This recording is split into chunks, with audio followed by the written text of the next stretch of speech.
Morning students. आज का हमारा टॉपिक है ब्रिटिश की कैबिनेट, यानी कि ब्रिटिश कैबिनेट कैसे उनका वहाँ पे जो मेंबर्स होते हैं उनको कैसे इलेक्ट किया जाता है। फिर बात करते हैं उनकी कैपेबिलिटी की, तो उनमें क्या कैपेबिलिटी होती है। तो जैसे हम अपने इंडिया के लेवल पर पढ़ते हैं कि किसी भी मेंबर की क्या योग्यता होती है, उसके पद संबंधी उनकी पोस्ट से रिलेटेड क्या उसकी राइट्स होते हैं, क्या उसकी पावर्स होती है, इन सबको हम डिस्कस करेंगे। तो सबसे पहले हम आपको बताते हैं यहाँ पे information of British cabinet. Normally जो लोग होते हैं वो मंत्रिपरिषद तथा मंत्रिमंडल को एक जैसे इंस्टीट्यूट मानते हैं, एक जैसी संस्था मानते हैं, लेकिन वे दोनों एक दूसरे के पर्यायवाची, यानी कि एक दूसरे के बिल्कुल अपोजिट हैं। और इन दोनों में काफ़ी हद तक अंतर देखने को मिलता है। जैसे हम बात करते हैं डेफिनेशंस की, तो Ramsay was a very important. तो अगर आप जब एग्ज़ाम देते हैं तो रैमजे की जो डेफिनेशंस हैं उसको हाईलाइट करके ज़रूर लिखना, क्योंकि is a very very important definition. सारी डेफिनेशन इंपॉर्टेंट नहीं होती है, लेकिन कुछ डेफिनेशंस ऐसी होती हैं जो बहुत ज़्यादा इंपॉर्टेंट होती हैं। तो रैमजे के अकॉर्डिंग उन्होंने बताया कि मंत्रिपरिषद मंत्रिमंडल का हृदय माना जाता है, यानी कि जो हार्ट है वो मंत्रिपरिषद एक हार्ट की तरह काम करता है मंत्रिमंडल का।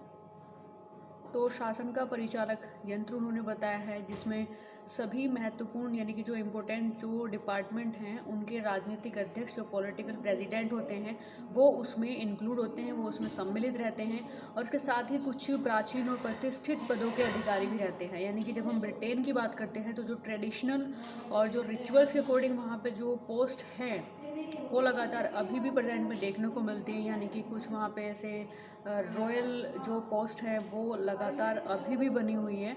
तो कुछ प्राचीन और प्रतिष्ठित जो पद हैं वहाँ पे, जो बिल्कुल रेस्पेक्ट की जो पोस्ट मानी जाती है रेस्पेक्टली, उनके भी अधिकारी वहाँ पे होते हैं।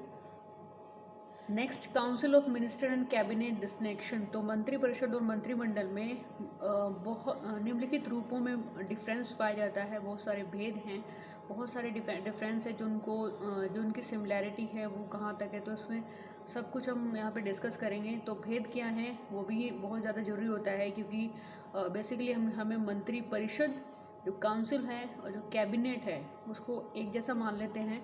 तो उसमें काफ़ी हद तक भेद हमें देखने को मिलते हैं। जैसे सबसे पहले यहाँ पे रिलेटिव डिस्टिंक्शन, यानी कि पद संबंधी भेद, पोस्ट से रिलेटेड। दोनों में महत्वपूर्ण अंतर पद संबंधी है, यानी कि जो पोस्ट है उससे रिलेटेड यहाँ पे डिस्टिंक्शंस मिलता है देखने को। और समस्त राजनीतिक कार्यपालिका को, जो भी पॉलिटिकल एग्जीक्यूटिव है, उनको मंत्रिपरिषद के नाम से जाना जाता है।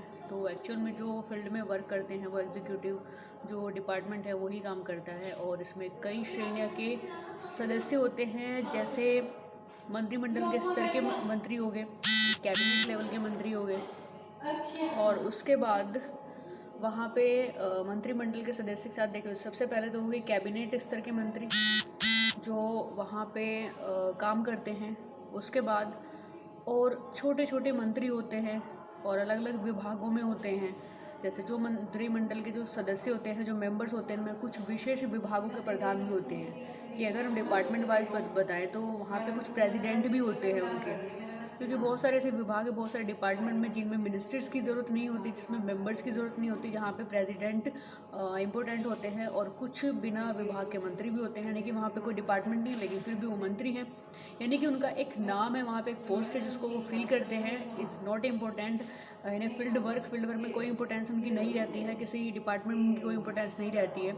जैसे यहाँ पे बहुत सारे अन्य मंत्री होते हैं, राज्य मंत्री होते हैं, उप मंत्री होती हैं, केंद्रीय मंत्री होते हैं, जूनियर लॉर्ड, संसदीय निजी सचिव एक्सेट्रा। बहुत सारी ऐसी पोस्ट हैं जो आपको देखने को मिलेगी किसी भी विभाग से रिलेटेड वहाँ पे नहीं होती, लेकिन फिर भी वो दिखाई देती हैं।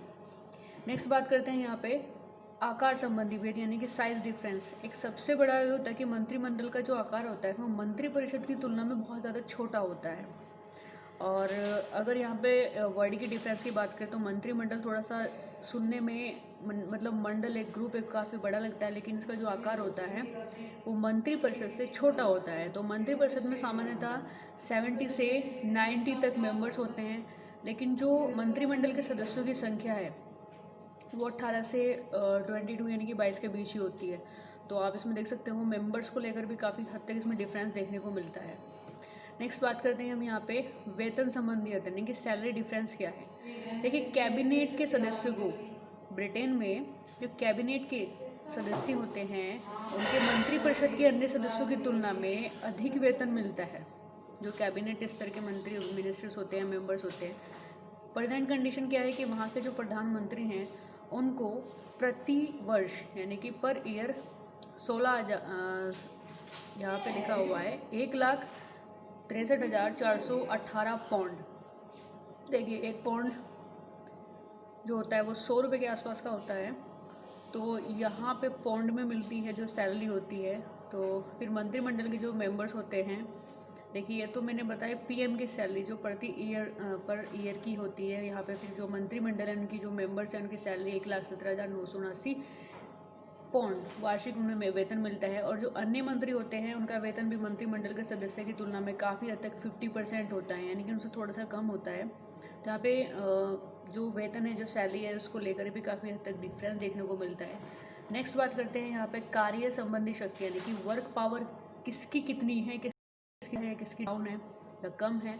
तो मंत्रिमंडल के सदस्यों और मंत्रिपरिषद के सदस्यों में सबसे अधिक महत्वपूर्ण कार्य जो अंतर होता है, जो डिफरेंस वहाँ पे देखने को मिलता है, वो है वर्क और उसकी जो पावर्स है, उसकी जो ड्यूटीज़ है, उनमें काफ़ी हद तक संबंधित होता है।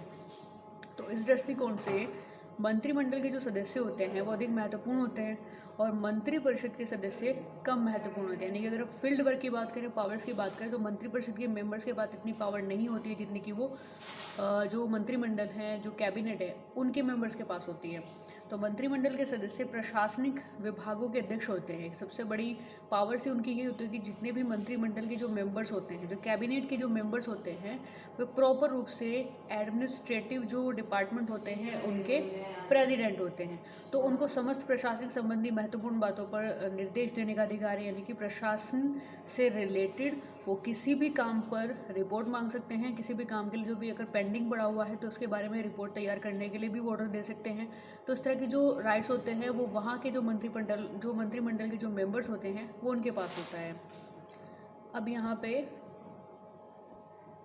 तो इनकी जो हमने आज डिस्कस किया वो प्रॉपर रूप से जो डिस्कशन था वो मंत्रिमंडल और जो मंत्रिपरिषद है उनके बीच में, जो ब्रिटिश कैबिनेट है तो उनके बीच में क्या डिफरेंस है, कौन कितनी ज़्यादा इम्पोर्टेंस दोनों है, लेकिन कौन कितनी ज़्यादा, किससे कितनी परसेंटेज में इम्पोर्टेंस है, इसके बारे में डिस्कस किया। इसके और भी कंसेप्ट हैं, उन कंसेप्ट को हम नेक्स्ट वीडियो में डिस्कस करेंगे।